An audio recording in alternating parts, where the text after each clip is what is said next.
حضرت امام شاہ ولی اللہ دہلوی رحمۃ اللہ علیہ فرماتے ہیں، انسانیت کے اخلاق اس وقت برباد ہو جاتے ہیں جب انہیں اقتصادی جبر یعنی کہ معاشی تنگی میں مبتلا کر دیا جائے۔ شاہ صاحب کی اس سے رہنمائی کی روشنی میں اگر ہم تاریخ اسلام کا مطالعہ کریں تو یہ بات واضح ہوتی ہے کہ اسلام نے اپنے غلبے کے دور میں انسانیت کو ان کے معاشی حقوق بھی مہیا کیے اور ان کی اخلاقی تربیت بھی کی۔ ویڈیو شروع ہونے سے پہلے میں دوستوں سے گزارش کروں گا کہ ہمارے چینل عدل ٹی وی کو سبسکرائب کر لیں اور ساتھ بنے بیل آئیکن کو بھی پریس کر لیں تاکہ ہر آنے والی ویڈیو آپ تک پہنچ سکے۔ یہاں پہلی بات سمجھ لینا ضروری ہے کہ اخلاقیات اور معاشیات کا آپس میں گہرا تعلق ہے۔ ان میں سے کوئی ایک بھی نظر انداز ہو جائے تو معاشرہ ترقی نہیں کر سکتا۔ مثال کے طور پہ آپ ایک ایسے انسان کی حالت تصور کیجئے جسے 2 وقت کی روٹی تک میسر نہیں، اس کے بچے روز بھوکے سوتے ہوں، وہ دن رات صرف اسی خیال میں گزارتا ہو کہ کھانا کیسے مہیا ہو، کہاں سے آئے۔ آپ اس حالت میں اسے دعوت دیں کہ وہ اپنے اخلاق درست کرے، روحانیت میں ترقی کرے، تو یہ بات اس کی اور لوگوں کی سمجھ سے بالاتر ہوگی۔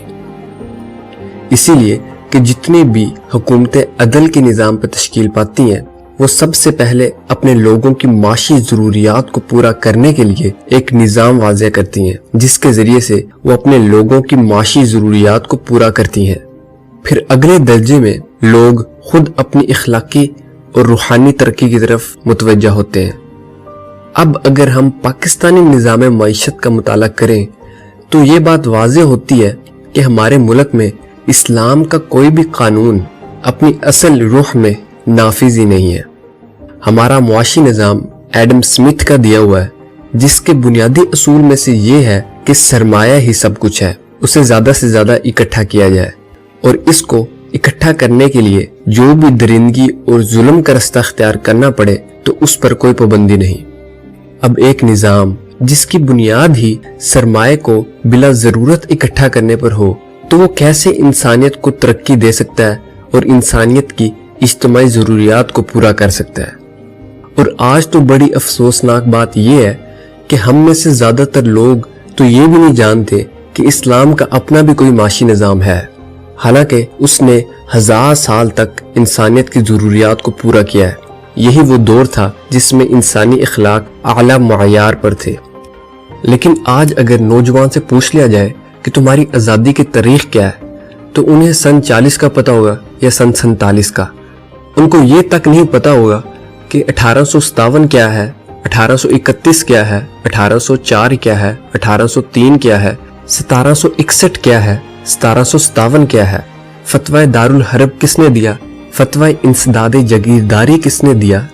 ہندوستان کی قوموں میں آزادی و حریت کا جذبہ کس نے پیدا کیا، کس طرح ہزاروں علماء کرام نے آزادی کے لیے جام شہادت نوش کیے۔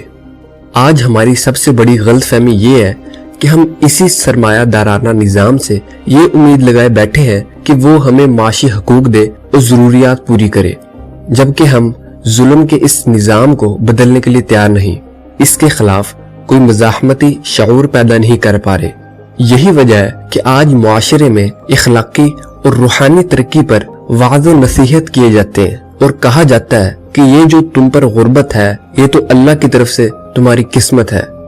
جبکہ اللہ تعالیٰ قرآن پاک کی سورۃ الحود میں فرماتے ہیں،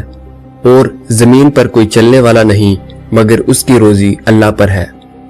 اور اس آیت سے ہمیں سمجھنے میں یہی ملتا ہے جب اللہ تعالیٰ نے تمام مخلوق کا رزق پیدا کر دیا ہے تو پھر مسئلہ اس کی تقسیم میں ہوا ہے نہ کہ پیداوار میں۔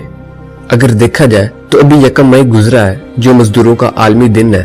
اس دن میں بجائے اس کے کہ آپ مزدور عوام کے لیے پالیسی بناتے جو مزدوروں کو معاش کی فراہمی میں مددگار ثابت ہوتا، لیکن ہوا یہ کہ روایتی طور پر 1-2 اجلاس بلائے گئے، اس میں بھی وہی روایتی باتیں تھی، لیکن اصل بات تو یہ تھی کہ ایسا نظام بنانے کی بات کی جاتی جس میں وسائل کی مساوی تقسیم یقینی ہو سکے۔ اور پھر بڑا ظلم تو یہ ہے کہ لوگوں کو منبر کے ذریعے سے یہ تسلی دیتے ہیں کہ جو تکلیف تم برداشت کر رہے ہو اس کا اجر تمہیں آخرت میں ملے گا،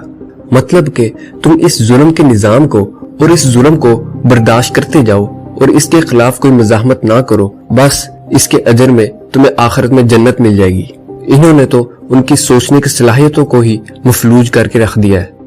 آج ضرورت اس بات کی ہے کہ ہم ایک عادلانہ معاشی نظام قائم کر کے انسانیت کے بنیادی حقوق اور ضروریات پورا کرنے کے لیے فکر مند ہوں۔ پھر اگلے مرحلے میں عام انسانیت اپنی روحانی اور اخلاقی ترقی کی طرف خود متوجہ ہو جائے گی۔ میں ملوں گا آپ سے اگلی ویڈیو میں، تب تک کے لیے خدا حافظ۔